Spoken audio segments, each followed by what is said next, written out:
Bonjour à vous. Aujourd'hui, le sujet que je voudrais voir avec vous, c'est la détente des muscles de la loge latérale de la jambe.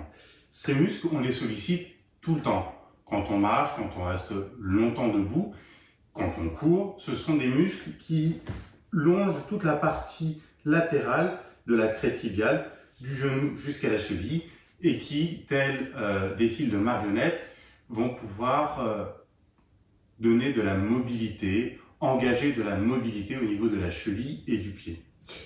Voilà, je m'appelle Stanislas Paravel, je suis ostéopathe et je suis très souvent consulté, notamment par les coureurs, pour des douleurs que vous connaissez peut-être, qu'on appelle des périostites.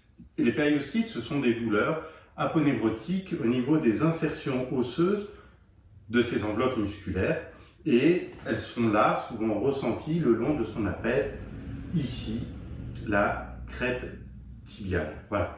Alors, comme on a pu le constater avant sur comment soulager des douleurs dites de courbature au niveau des muscles de la cuisse, eh ben, on va retrouver les mêmes outils que je vous avais montré la fois dernière dans la vidéo précédente. Une balle de tennis, une petite balle comme ça là en plastique. D'autres utilisent ce qu'on appelle des balles de lacrosse. On m'avait posé la question dans un commentaire. Et puis ou tout simplement, moi j'utilise également mon fameux rouleau à pâtisserie. Alors, il y en a d'autres qui utilisent ce qu'on appelle des foam rollers, ce sont des rouleaux qui sont en plastique, un peu plus molletonnés et peut-être un peu moins délicats à utiliser que cela. Voilà. Alors, pour reprendre un peu le principe, il y a différentes façons de venir soulager ces muscles.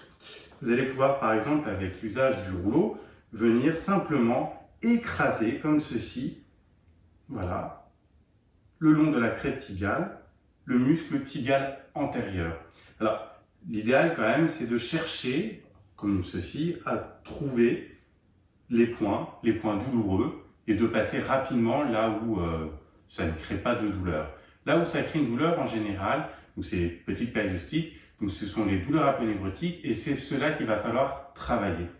Bien souvent, et on le remarque notamment dans la rue quand on observe les gens qui marchent, beaucoup de personnes marchent avec les pieds en rotation externe, donc les pieds qui regardent vers l'extérieur.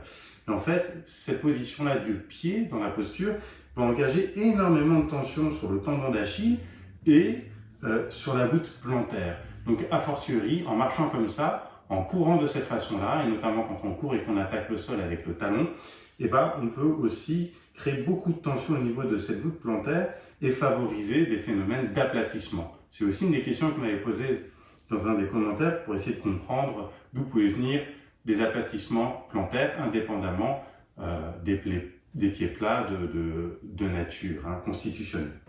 Alors, je vous ai montré voilà, cette possibilité de venir travailler avec le rouleau et pour ce faire, je vous invite à changer l'orientation du pied, soit qui regarde vers l'intérieur, soit vers l'extérieur, ou tout simplement dans l'axe, et de voir quelle est la rotation ou la position de pied qui vous semble être la plus adéquate pour venir travailler et libérer les tensions que vous présentez le long de cette crête tibiale.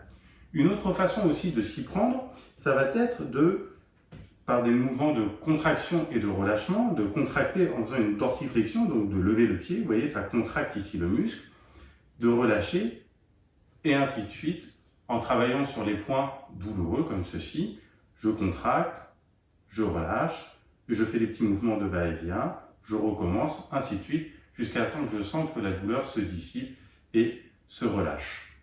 Vous pouvez aussi également créer ce qu'on appelle des vibrations, donc vous êtes là et simplement vous allez faire des micro-mouvements, un peu comme l'histoire du marteau-piqueur, comme ceci, on va venir chercher à travailler, exacerber un petit peu ces fibres, ces aponévroses qui sont fibrosées à leurs insertions au niveau de la crête tibiale.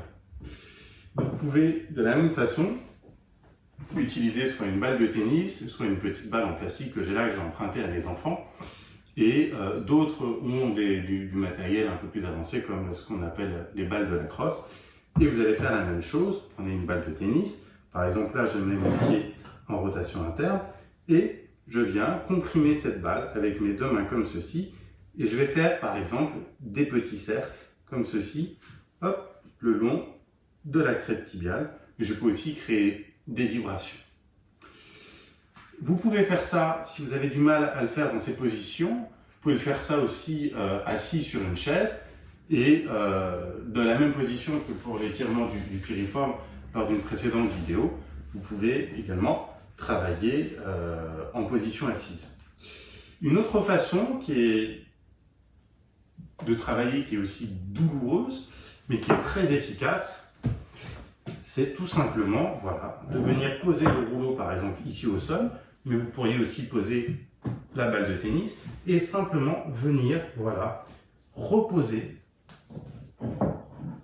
la face latérale de la jambe sur ce rouleau et simplement de venir avec le poids de corps. Donc, je vous invite à poser vos mains bien à plat au sol, d'avoir un bon ancrage et d'avancer votre buste ou de reculer et de jauger la quantité de poids, de pression que vous allez exercer en appui, en contre-appui de votre jambe contre le rouleau ou contre la balle. C'est nettement plus douloureux, mais c'est très très efficace. Voilà, je vous invite à faire ça, un va-et-vient tout le long de la crête tibiale. Autre point, pour travailler des deux côtés en même temps, essayez de vous asseoir, d'essayer de reposer vos fesses sur vos talons,